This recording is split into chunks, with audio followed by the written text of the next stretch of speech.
Hi, it's Lauren. Welcome back to my craft room. I have my batch of birthday cards to share with you today. I'm using the latest sheetload of cards from Crafty Al. Here is her YouTube channel, but I, of course, will link her video down below in my description. So let's get started. I normally use a lawn fawn, but I just got this adorable After All stamp set from Avery Elle, and I just had to use it. I'm also going to be grabbing my Sweet Sorbet designer series paper. As usual, most of my paper I use on these cards is retired or no longer available, but it's an opportunity for you to use what is in your stash. Now, my giant image here is going to take up a lot of the card, so I'm actually not going to cut all of the different pieces that are in this month's template. So I have my backgrounds, my cardstock, this cute little scallop design. I've already stamped and die cut all of the images I'm going to be using, so let me show you how I am going to do my sentiment.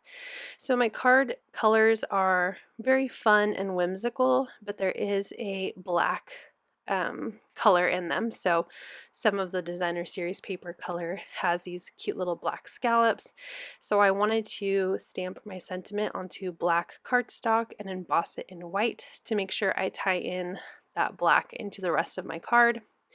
So I have my Pear Blossom Press black sentiment cardstock. In my Misty, I use an anti-static powder before stamping my sentiment with VersaMark ink, and then I'm going to add some fine white embossing powder.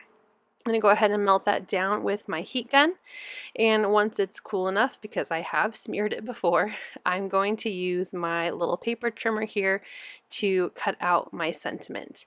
So I want it to be a nice thin strip that is just the size of my sentiment.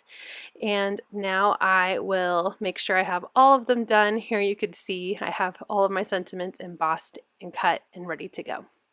So now we're going to move into the coloring. I'm going to zoom in a little bit here, and I'm going to show you each of the colors I used. I used GY3 and 2 for my gold colors of this particular attraction that it is inspired by. I just recently went to Disneyland with my family, and we did ride this ride, and it is like gold and white. But I wanted my card to be a lot more colorful, so I did Google a picture of this attraction back when it was more pastel rainbow colored, and so I'm using those colors to inspire my coloring today. So after I color in all of the gold, I moved on to coloring in purple colors. I did my best to keep this as pastel as possible. And then I'm going to move into GT to add some like mint green colors to my stamped images. I also use BTs to color in the pastel blues for the images as well. And then of course I'm also going to grab pink, and I'm going to use PPs to color in my pink parts of the card. Now I still really wanted to leave a lot of white because the attraction does have a lot of white, and I find that I could just leave it plain because it is a lot of small detailed images. I'm not doing a crazy amount of shadowing, but I still wanted to have a little bit of shadow just to give it some dimension. So I'm going to grab my lightest of my ice grays, and I will use that as the darkest color. So I'll color in all of the white after I'm done here with pink with along the edges with that ice gray. And then I'm just going to take a clear blender and just blend that out, similar to how I'm doing the pink here, because I find that if I leave the lines just the ice gray or whatever my lightest gray is, it does feel kind of like drastic compared to the rest of my coloring. So just using a colorless blender just kind of smooths it out, makes it less harsh of a line and more of a shadow. So I'm going to do that for all of my white areas on my larger attraction piece, and then that cute little hot air balloon. So now that my coloring is all done, we can move on to assembling my card. So I'm grabbing one each of my cut out pieces of paper.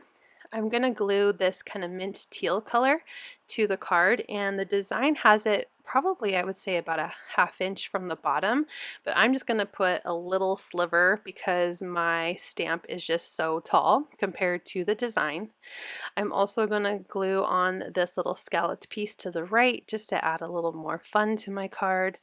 And then I'm going to grab some foam tape. This is the 2-inch wide foam tape from scrapbook.com, and I'm just going to cut it up and place it behind my little attraction here, as well as my hot air balloon. And then I'm going to add this as I would, very similar if I was following the sketch exactly, adding that second piece of paper to the left. And then I'm going to add my little hot air balloon, and my sentiment is going to sit overlapping my little small attraction and beneath the hot air balloon. Now, since I have already popped up my attraction, I'm going to add one layer of foam. This is just a little extra piece where it overlaps with the attraction, and then I'm going to double it up where it is on the background, so that way my sentiment has, you know, even it's even across both sides where it overlaps and where it touches the background. I'm going to use some strong adhesive on the back of my overall piece to put onto a side folding A2 card or a top folding in landscape mode. Landscape mode, like I'm editing. And then I found some clear jewels or gems, rhinestones in my stash, so I just added 5 of those in various spots to add a little bit of bling. I already had a lot of color, so I wanted to keep it clear. As I was going to stamp my inside sentiment, I got ink on my fingers and totally smeared it on the inside of my card, but that's okay. I went and washed my hands, and I have this 4 by 5 1/4 piece of white cardstock that I did stamp my inside sentiment on. You make the world a better place. And I'm just going to add some adhesive to the sides of my white cardstock, and I will adhere that to inside my card, and now the card receiver will never know that I just put my fingerprints all along the inside of the card. Here is a final look at how this really sweet rainbow small world themed birthday card came out. I hope you enjoyed this process. It's for a very busy card. There weren't a lot of steps, and it was a lot of fun to interpret Crafty Al's sketch for my own. Thank you so much for watching. I hope you'll click like, and if you're new here, I hope you'll subscribe and come back. As always, you can find everything I use down below in the description box. Thank you and have a wonderful day. Bye!